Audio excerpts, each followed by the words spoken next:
अपनी मुक्ति का कोई उपाय ढूंढ लेना। राजा परिषद के होठों पे हंसी आई। अच्छा, हमारी समझ में एक बात नहीं आती है, कोई अपनी मौत की खबर सुन ले तो वो हंसेगा कि रोएगा? अपने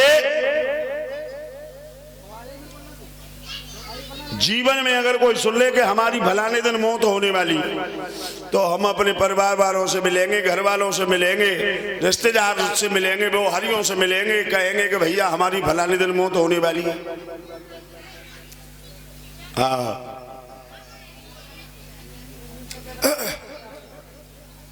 लेकिन राजा परिषद हंसे।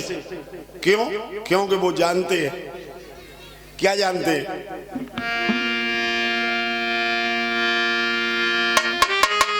अब देश जिस दिन मौत की और शहजादी आएगी,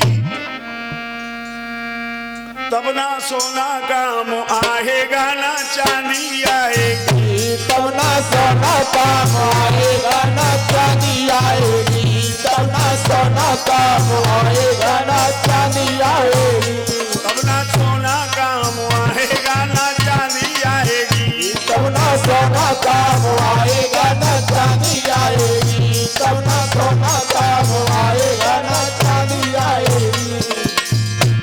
कर लो भजन भगवान का, नुकसान ना होगा, नुकसान ना होगा।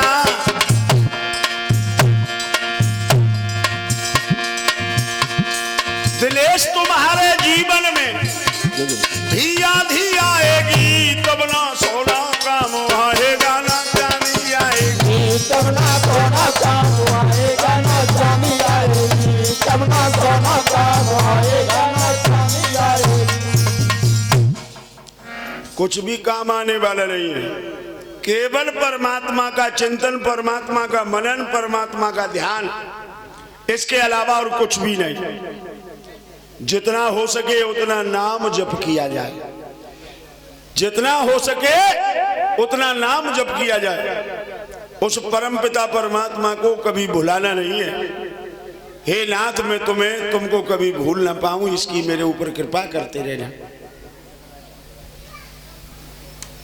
महाराज परीक्षित के पुत्र हैं जन्मेजय। वैसे तो इनके 4 पुत्र थे, लेकिन बड़े हैं जन्मेजय।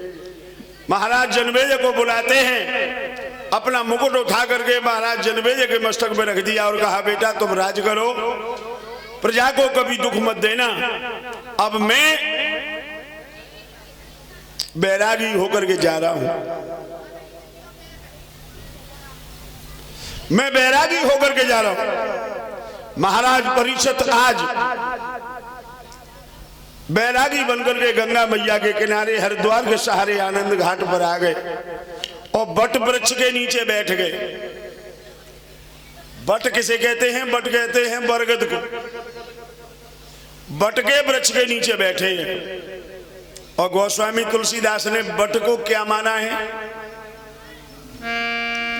अरे बट विशुभाशय चल निज धर्मा,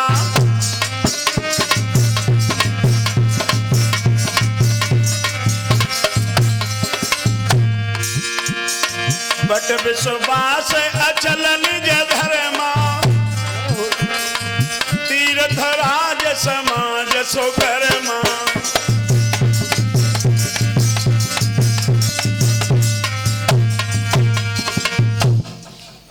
बट विश्वास का प्रतीक है, एक जगह पर रहता है।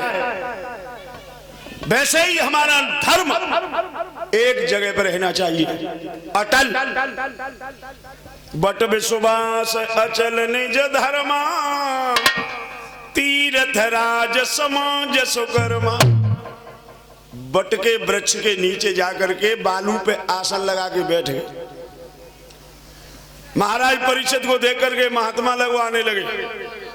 जितने भी पीले कुर्ता पहने सो महाराज परीक्षित के समीप होने लगे। हाँ, पीले वस्त्र वाले, आज पीले वस्त्र।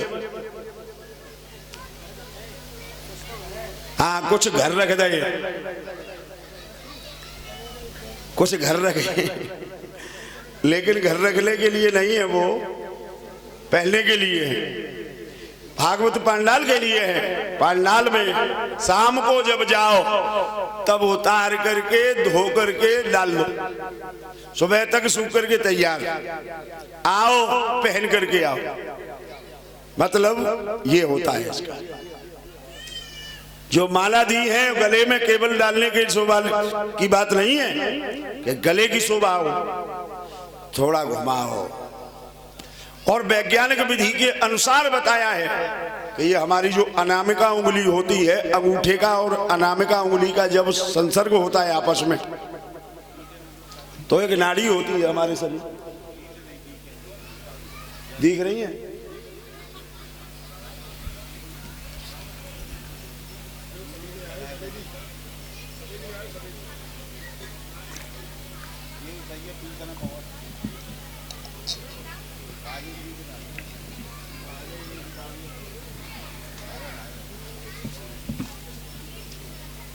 एक हमारे शरीर में नाड़ी होती है जो अनामिका उंगली और अंगूठे दोनों का संसर्ग आपस में जब हो, क्योंकि माला पहनाते समय ये होता है, तो उस नाड़ी के लिए अनामिका उंगली और अंगूठे को दोनों को मिलाकर के चलाने पर शरीर में कई रोग पैदा नहीं होते। ये हमारे साइंस का कहना है। और माला घुमाने के लिए तो मन, माला और मंत्र ये तीनों एक हो जाएं तो समझ लो तुम्हारी सिद्धि। मन, माला और मंत्र ये तीनों जब एक हो जाएं तो आप समझ लेना आपकी पूजा सफल है। वो माला ही माला घूम रही है, मन बम्बई में, फिर व्यवस्था नहीं बनती है। हमें परमपिता परमात्मा के लिए थोड़ा समय निकालना चाहिए। आजकल के भक्तों के पास, भक्त ही कहेंगे हम, भक्तों के पास ताश पत्ता लकड़ियां खेलने को समय है, भगवान की कथा में जाने का समय नहीं है, बुरी बुरी बातें करने का, गंदी गालियां देने का समय है, भगवान की कथा में जाने का समय नहीं है।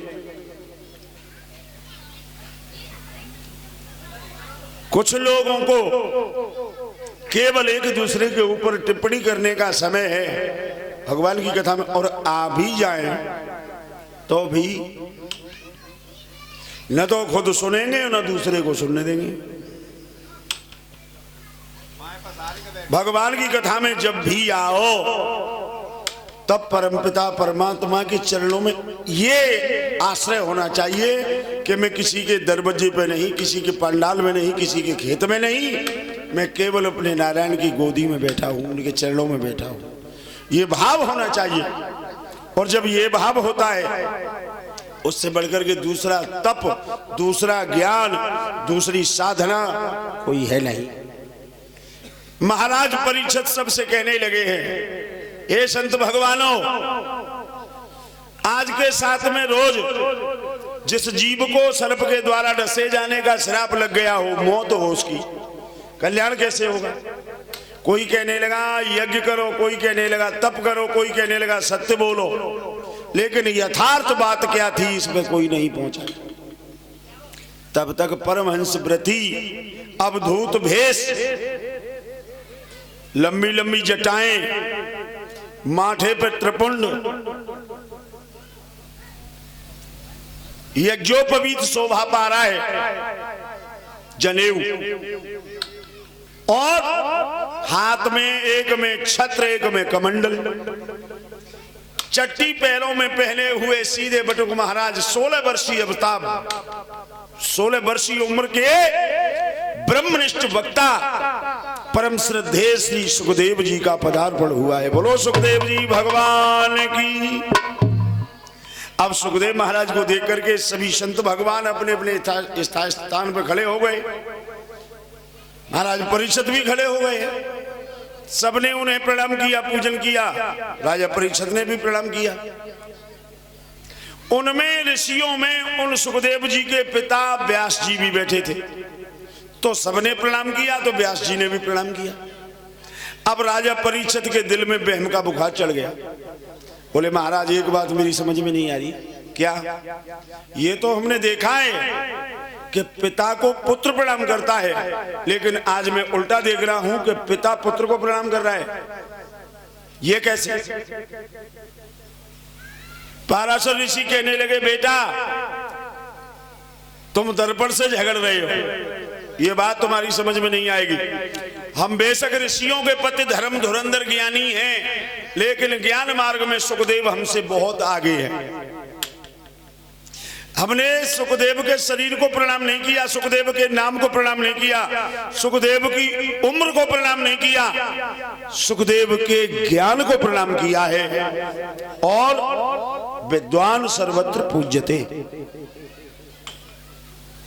और एक श्लोक आता है विद्या मित्रम प्रभासेषु भार्या मित्रम गृहस्य च औषध मित्रम रोगग्रस्तम धर्मो मित्रम मृतस्य च। विद्या परदेश में मित्र होती है, बीमारी में दवा मित्र होती है, घर में स्त्री मित्र होती है, लेकिन मरने के बाद परमात्मा की अदालत में अगर कोई सच्चा सखा बनता है तो वो होता है हमारा तुम्हारा धर्म, जो हमने तुमने कमा लिया हो वो।